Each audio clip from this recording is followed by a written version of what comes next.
स्वागत है दोस्तों आप सभी का आपके अपने YouTube चैनल सीजे ज्ञान पर।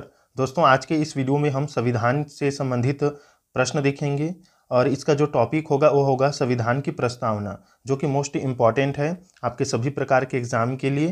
तो ज़रूर वीडियो के अंत तक बने रहिएगा। देखिए हमारे इस चैनल पर जो है वीडियो अपलोड होने का टाइम सुबह 6:30 बजे है, 6:30 बजे सुबह का, और दोपहर का 1:30 बजे। तो इस समय जो है चैनल पर जरूर विजिट कीजिएगा, देखिएगा वीडियो अपलोड हुआ है कि नहीं।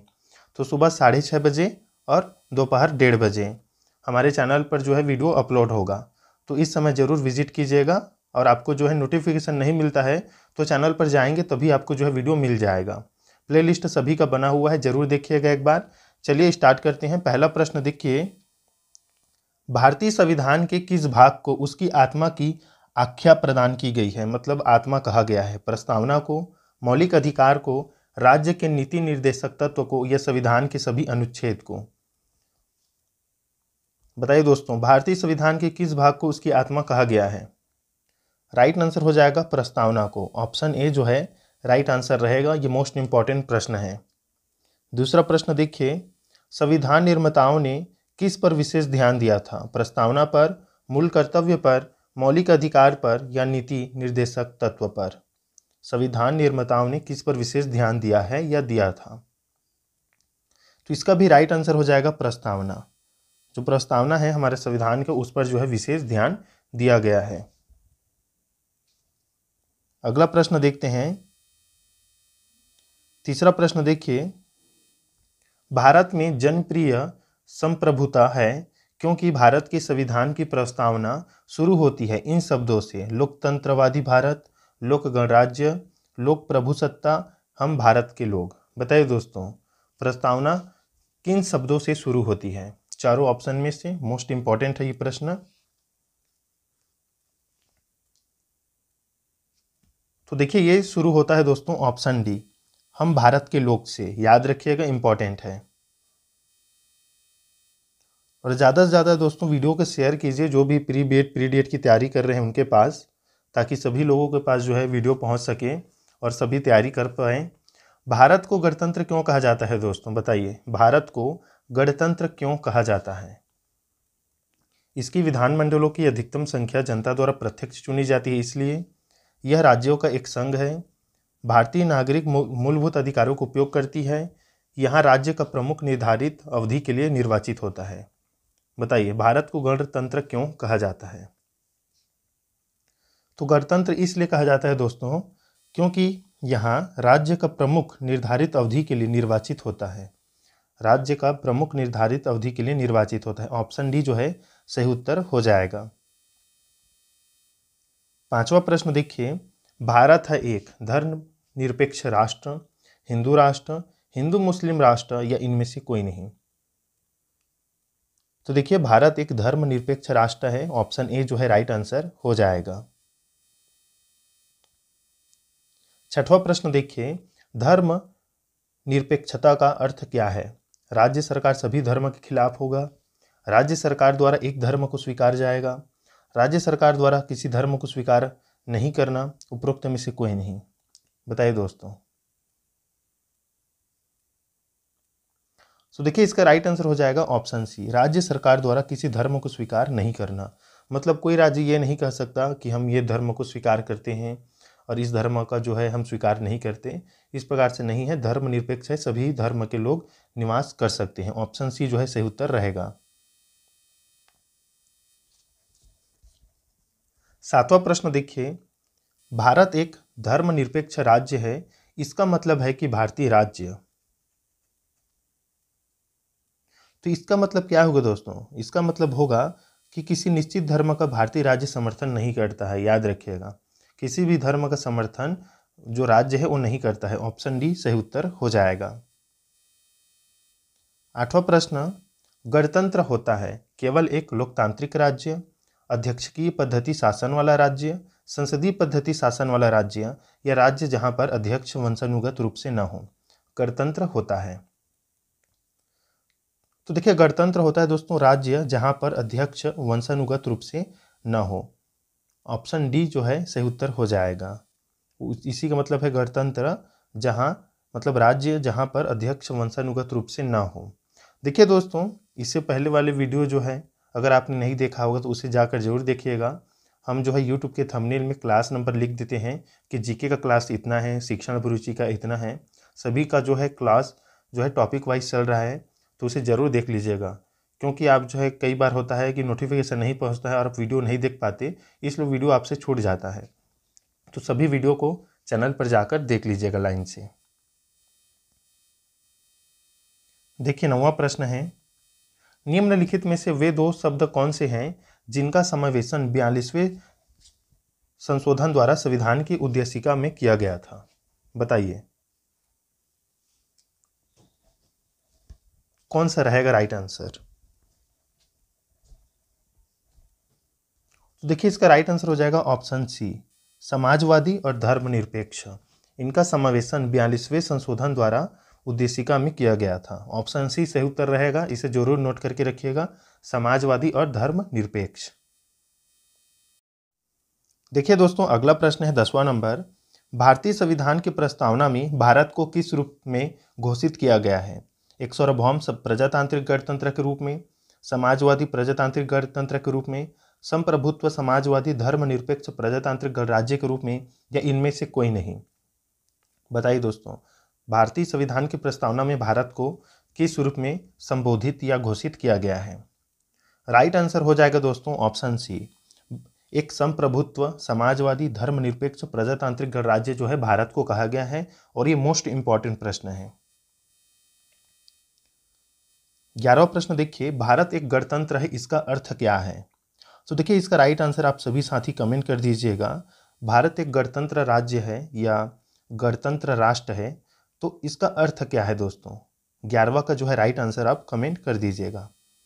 12वां प्रश्न देखते हैं, निम्नलिखित में से कौन सा शब्द भारत के संविधान की उद्देशिका में नहीं है? समाजवादी, पंथनिरपेक्ष, प्रभुत्व संपन्न या लोक कल्याण? बताइए, मोस्ट इंपॉर्टेंट प्रश्न है। तो देखिए राइट आंसर हो जाएगा दोस्तों ऑप्शन डी, लोक कल्याण जो है ये शब्द संविधान की उद्देशिका में नहीं कहा गया है। बाकी आपका समाजवादी है, पंथनिरपेक्ष, प्रभुत्व संपन्न ये जो है कहा गया है। 13 नंबर प्रश्न देखिए, मोस्ट इंपॉर्टेंट है, कल्याणकारी राज्य का उद्देश्य है। बताइए, कल्याणकारी राज्य का उद्देश्य है। तो देखिए इसका उद्देश्य हम सीधा बता दें दोस्तों, ऑप्शन बी, कमजोर वर्गों के कल्याण का प्रबंध करना ही कल्याणकारी राज्य का उद्देश्य है। ऑप्शन बी जो है सही उत्तर हो जाएगा। भारत को एक गणराज्य मुख्य रूप से माना जाता है क्योंकि? बताइए दोस्तों, चारों ऑप्शन पढ़िए, बताइए आपके हिसाब से क्या रहेगा।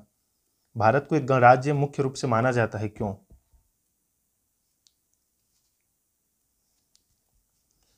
भारत को एक गणराज्य इसलिए माना जाता है क्योंकि यहाँ राज्य अध्यक्ष का मतलब मुख्यमंत्रियों इधर का चुनाव होता है सभी का। तो ऑप्शन ए जो है सही उत्तर हो जाएगा दोस्तों। भारतीय संविधान की प्रस्तावना में उल्लेखित सही क्रम कौन सा है? भारतीय संविधान की प्रस्तावना में उल्लेखित सही क्रम कौन सा है? तो देखिए ऑप्शन बी इसका राइट आंसर रहेगा, संपूर्ण प्रभुत्व संपन्न समाजवादी पंथनिरपेक्ष लोकतंत्रात्मक। ये जो है बिल्कुल सही है दोस्तों, इसे याद रखिएगा, इंपॉर्टेंट है। 16 नंबर प्रश्न देखिए, संविधान की प्रस्तावना में प्रयुक्त शब्द सेक्युलर का अर्थ है। ये मोस्ट इंपॉर्टेंट प्रश्न है। सभी नागरिकों को धर्म एवं उपासना की स्वतंत्रता, एक ईश्वरवाद, बहुदेववाद, सभी धर्मों की अस्वीकृति। बताइए दोस्तों। तो देखिए सेक्युलर का अर्थ है सभी नागरिकों को धर्म एवं उपासना की स्वतंत्रता। ऑप्शन ए जो है राइट आंसर हो जाएगा। ये मोस्ट इंपॉर्टेंट प्रश्न है। देखिए 17 नंबर प्रश्न, शब्द धर्मनिरपेक्ष मतलब सेक्युलर भारत के संविधान की प्रस्तावना में जोड़ा गया था। इसके विषय में निम्नलिखित कथनों में से कौन सही है? यह वर्ष 1976 में जोड़ा गया था, यह 44वें संविधान संशोधन द्वारा जोड़ा गया था, यह 42वें संविधान संशोधन द्वारा जोड़ा गया था, यह मूल प्रस्तावना में था। बताइए इसका सही उत्तर क्या रहेगा? राइट आंसर रहेगा दोस्तों ऑप्शन बी, 1 और 3 सही है। यह वर्ष 1976 में जोड़ा गया था और यह 42वें संविधान संशोधन द्वारा जोड़ा गया था। ये सही है, ऑप्शन बी राइट आंसर हो जाएगा, ये गलत हो जाएगा। आपके जो है इस प्रकार के जो हम जीके पढ़ रहे हैं अभी, ये आगामी जो व्यापम द्वारा आबकारी है, एडीओ है, जिसमें भी जीके पूछा जाता है, उसके लिए मोस्ट इंपॉर्टेंट प्रश्न है ये। भारतीय संविधान की प्रस्तावना में लिखित हम भारत के लोग से क्या अर्थ निकलता है? बताइए दोस्तों, इसका अर्थ क्या है? तो इसका अर्थ यही है दोस्तों, संविधान का निर्माण भारत की जनता द्वारा हुआ है। ऑप्शन बी राइट आंसर हो जाएगा, याद रखिएगा। संविधान का निर्माण भारत की जनता द्वारा हुआ है, ऑप्शन बी जो है सही उत्तर रहेगा। देखिए 19 नंबर प्रश्न, समाजवाद का अर्थ है सामाजिक नियंत्रण, राष्ट्रीयकरण, सामाजिक न्याय या सामाजिक प्रतिस्पर्धा या स्पर्धा। तो समाजवाद का अर्थ है दोस्तों सामाजिक न्याय, ऑप्शन सी जो है सही उत्तर रहेगा। इंपॉर्टेंट प्रश्न है। 20 नंबर प्रश्न देखिए, 42वें संविधान संशोधन द्वारा प्रस्तावना में निम्नलिखित में से कौन सा शब्द जोड़ा गया था? लोकतांत्रिक, न्याय, समाजवाद या राजनीतिक। इसका राइट आंसर आप कमेंट कर दीजिएगा दोस्तों। मैंने क्योंकि ये बताया है, पहले वाले प्रश्न में बताया है, तो 20वां का भी राइट आंसर कमेंट कर दीजिएगा। 21 नंबर प्रश्न देखते हैं, भारतीय संविधान की आत्मा किसे कहा जाता है? पहले भी देखे हैं, प्रस्तावना को कहा जाता है। 22 नंबर प्रश्न, भारत में लौकिक सार्वभौमिकता है क्योंकि संविधान की प्रस्तावना प्रारंभ होती है हम भारत के लोक शब्दों से, जनता के जनतंत्र शब्दों से, जनता के लोकतंत्र शब्दों से या प्रजातांत्रिक भारत शब्दों से। राइट आंसर हो जाएगा दोस्तों 22 का ऑप्शन ए, हम भारत के लोक से जो है प्रस्तावना स्टार्ट होता है। 23 नंबर प्रश्न देखिए, भारतीय संविधान की प्रस्तावना पर किस क्रांति का प्रभाव नहीं झलकता है या नहीं पड़ा था? बताइए दोस्तों, फ्रांसीसी क्रांति, अमेरिकी क्रांति, बोल्शेविक क्रांति या चीन की क्रांति। तो देखिए भारतीय जो संविधान की प्रस्तावना है, इस पर चीन की क्रांति का कोई प्रभाव नहीं झलकता है। ऑप्शन डी जो है बिल्कुल सही उत्तर हो जाएगा।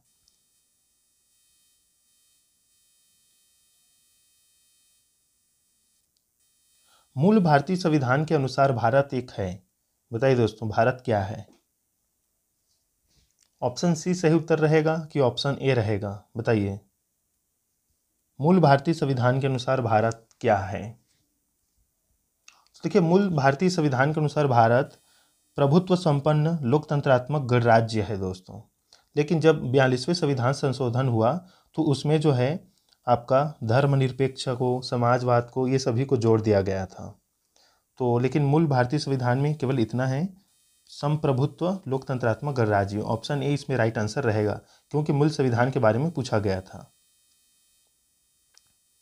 संविधान के अंतर्गत भारतीय लोकतंत्र के आदर्शों को हम कहाँ देख सकते हैं? भाग 1 में, प्रस्तावना में, भाग 3 में या भाग 4 में? बताइए, भारतीय लोकतंत्र के आदर्शों को हम कहाँ देख सकेंगे दोस्तों? ये मोस्ट इंपॉर्टेंट प्रश्न है। तो इसे हम देख पाएंगे प्रस्तावना में। ऑप्शन बी जो है राइट आंसर हो जाएगा। 42वें संविधान संशोधन अधिनियम 1976 द्वारा प्रस्तावना में किस शब्द को नहीं जोड़ा गया? धर्मनिरपेक्ष, समाजवादी, गुटनिरपेक्ष या एकता और अखंडता। तो देखिए, नहीं जोड़ा गया था आपका गुटनिरपेक्ष को, बाकी सभी को जोड़ा गया है। धर्मनिरपेक्ष को जोड़ा गया 42वें संविधान संशोधन में, समाजवादी को, एकता और अखंडता को भी जोड़ा गया था। याद रखिएगा इसे। 27 नंबर प्रश्न, भारतीय संविधान की प्रस्तावना के बारे में कौन सा कथन सही है? सही कथन हमें चुनना है। तो देखिए, सही कथन है ऑप्शन बी, 1976 में संशोधन द्वारा जोड़ा गया था उक्त शब्द।